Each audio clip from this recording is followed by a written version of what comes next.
Are you looking to add RPOs to your offense? If so, I have 4 RPOs that I really love to use in my offense, and I'm going to be breaking them down in this video here. So let's get into it.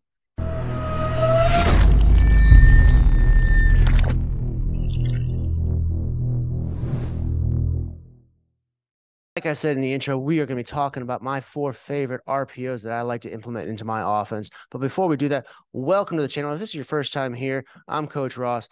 On this channel, I talk about everything the spread offense, whether it's passing schemes, running schemes, blocking, anything about the spread offense, we try and cover here on this channel. So if that's something you're interested in, make sure you subscribe down below. RPOs can be a huge part of your offense. They also can be really used in any offense that you want to run. Now, what is the goal of an RPO? An RPO is meant to put defenders in conflict, primarily a one specific defender putting in conflict. And that's very, very similar to a lot of the passing schemes that we talk about on this channel, where we are trying to make defenders make choices. And every time those choices they make, they're going to be wrong. So RPOs are no different than some of the passing schemes that we talk about on this channel, where we are trying to put a defender in conflict and make him make a decision. And we make a decision based off his wrong decision. It's your job as a coach to be able to recognize which defenders you can put into conflict and then implement your RPOs based on which defender you want to take advantage of.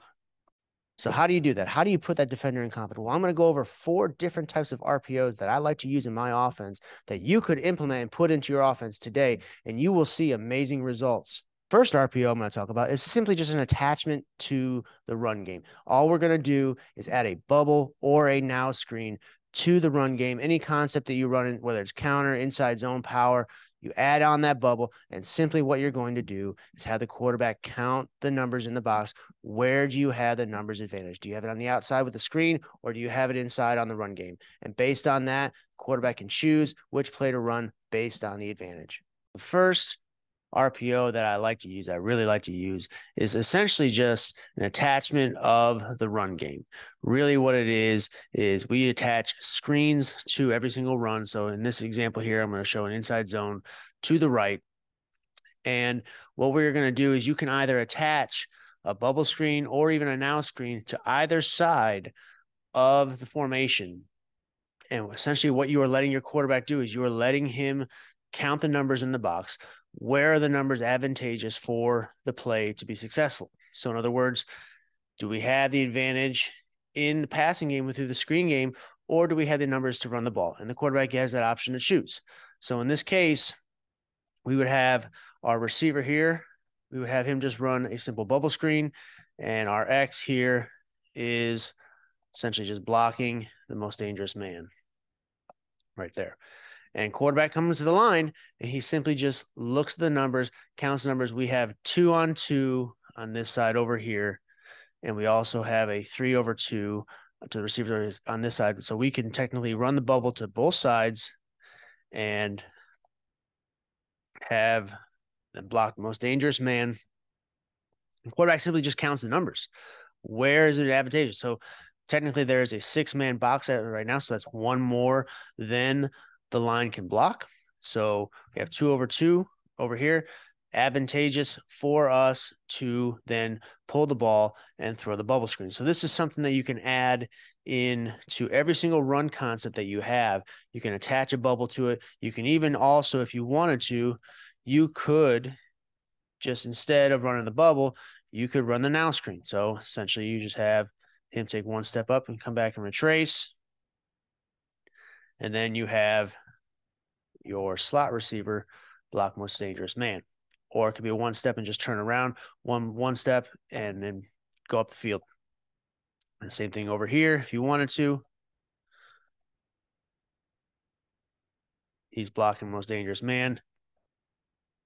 The second RPO is basically a slant or a stick route by your inside receiver, taking advantage of the space that may be vacated by that Mike linebacker, which we are going to read. And if that linebacker triggers for the run, then the quarterback pulls the ball and then throws the slant or the stick route in that area of space where that linebacker just vacated. With the same formation here, now another RPO that I like to use, and a lot of other coaches do as well, so you've heard of a bunch of other coaches talk about this as well, but I'm a big fan of it, is the slant or the stick route from your inside receiver based off the run game. So and you are reading a certain linebacker. So typically, if we were running an inside zone, and say we were running the inside zone to the right here as an example, this backside defensive end here is going to be left unblocked, and the quarterback will simply just read that defender, and whether he charges down the line to try and take the running back, then the quarterback pulls it, and vice versa. If he stays and watches the quarterback, then he hands the ball off, and we're off to the running game. So we're kind of just freezing that player. Now, the thing that changes, if we want to run the RPO, we are changing the read man. So now we are changing the read man to this linebacker here. So what does that change as far as the blocking scheme? It does change the blocking a little bit. So now, instead, this tackle is going to block that defensive end, base block him. So now the quarterback's eyes, instead of going to this defensive end to read him, he's now going to read this linebacker here. And simply, if this linebacker moves either way, will determine what the quarterback does. So you can do this one of two ways. I'm fine with either route. I mean, I ran both routes, the slant or even the stick route. So we'll just say we just run the stick. So he's going to come in here. Oops. Sorry about that. We'll do it there. He's going to run the stick route right in here. And basically what we're trying to do is we are trying to take away our we are trying to get into that space where that linebacker vacates from. If he doesn't vacate, then we hand the ball off. So the quarterback simply just reads this defender right here. He stays wide in this area, in this general area, and takes away that pass or stays in that zone. And the quarterback simply just hands the ball up. Now we are essentially got 5-on-5 blocking here. We have our double team that can move to a second level with the inside zone blocking scheme, carrying this double team up to this linebacker here, because this linebacker is concerned more with his zone in the pass coverage than he is actually the run stopper. So the numbers do equate better here. Now, if this linebacker then follows in and follows his guard and follows and tries to fit into the run, and he moves down to try and take away the run, then quarterback sees that, he pulls the ball, and he just throws the ball to that area where where the linebacker just vacated from, and it's an easy completion. You could also do this with a slant as well. It's the same idea. You are essentially taking in the same general space, general area of the field. The only difference is that this ball will be continued on the move, which could be good if you want that. You know, sometimes a lot of coaches think that the slant over the middle is a dangerous pass, which it can be. Or you just take the simple stick route where he settles up into that open space and then catches the ball tight, turns it up the field, and he's essentially got to make one of the safeties miss. Here's an example of the stick route based off the RPO. We are essentially running this out of a 3-by-1 set here. You'll see a little H-back tight end right here. He's going to run the slant and sit route. He's just going to come right in here. He's going to just sit in this little area right here where the defense is not. You can already see that the linebackers here are already hard up towards the line of scrimmage. They're trying to attack the line of scrimmage. Quarterback can see that pre-snap, so we know that we're probably going to have this option here. Quarterback's still going to read this linebacker right here to see if he triggers towards the run and then get the ball off to that open area where the linebacker vacated from.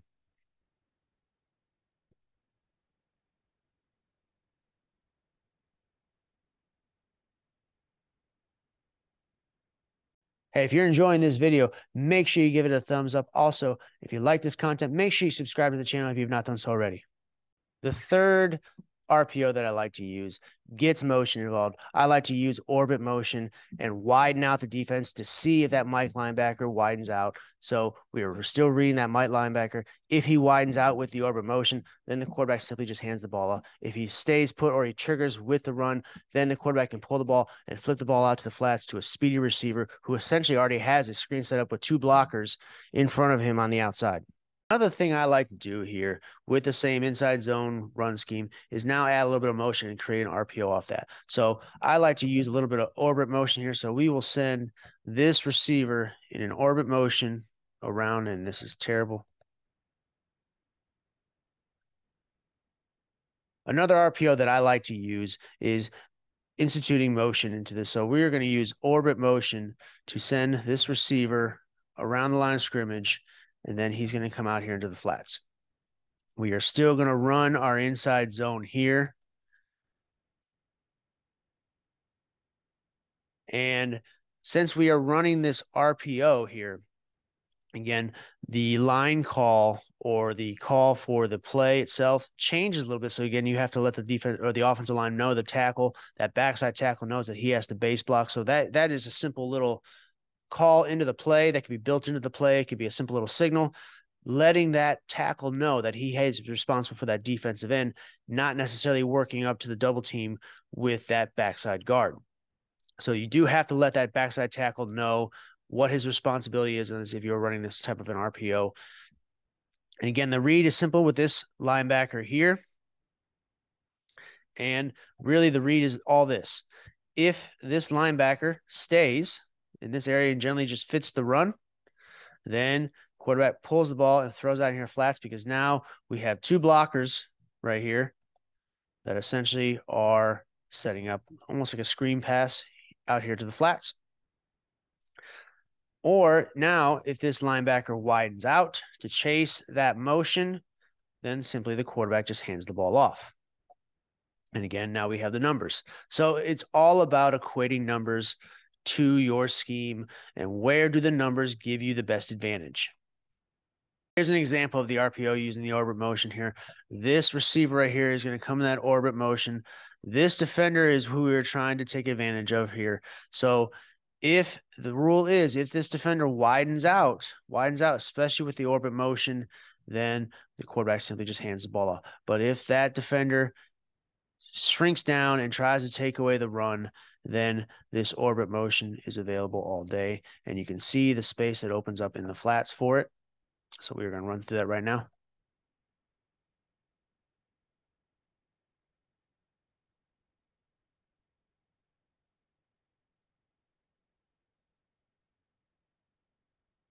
The fourth RPO that I like to use is out of a 3x1 set, where it's a 2-read type of RPO, where first you are going to read, or that quarterback's going to read the Mike linebacker. Does that Mike linebacker trigger towards the run?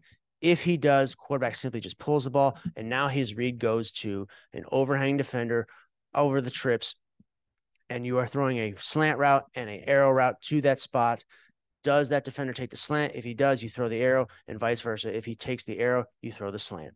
RPO that I like to use is out of a 3x1 set here that essentially is a 2-read RPO here, where we are going to read this linebacker, and based on what this linebacker does, that will determine whether the quarterback hands the ball off or pulls to look for the pass. And once the pass happens, or once the quarterback decides that he's going to throw the pass, he's committed to throwing the ball, then that read shifts to this player right here, this defender right here, over top of number 2. So essentially what we're going to do, we got the routes here. We have, say, clear out vertical for our outside receiver. We are now having a 1-step slant right here, and then he has a simple little arrow route. So all we are doing is we are trying to play the game with this defender right here. So simply put, quarterback will run the inside zone. Depending on what this linebacker does, if this linebacker shoots for that run and really, really triggers hard at that run, quarterback pulls the ball, then his eyes go to this defender right here. And simple rule is, if this defender chases on the arrow, then we hit the slant in this vacated space. If he stays with the slant, then we hit this receiver out here in the flats. And it's a very, very easy little RPO you can run with a 3x1 set. It's one of my favorite ones to do out of a 3x1. Again, line call for that backside defensive end, or defensive tackle, excuse me, stays the same. Have a line call built in. Have something to signal to that defensive tackle, or that offensive tackle, that he is responsible for that lineman. He's not letting him go unblocked because we're not reading that man. If you are reading him and you're not running the RPO, then he needs to know that as well. So that is one little thing you need to put into your offense, to where that offensive tackle needs to know, who am I responsible for? Am I letting that tackle go, or letting that defensive end go? Or am I blocking him up, base blocking him, so that the quarterback can then read that linebacker? But this is a great RPO you can run out of a 3x1 set. Very, very simple to do. Well, there it is. Those are the 4 RPOs that I really like to use in my offense. Thank you for watching. I hope you enjoyed it. If you did, hit that like button. Also, subscribe to the channel. If you want to see more content, or if you want to learn more, click on some of these links down below here, and I will see you in the next video.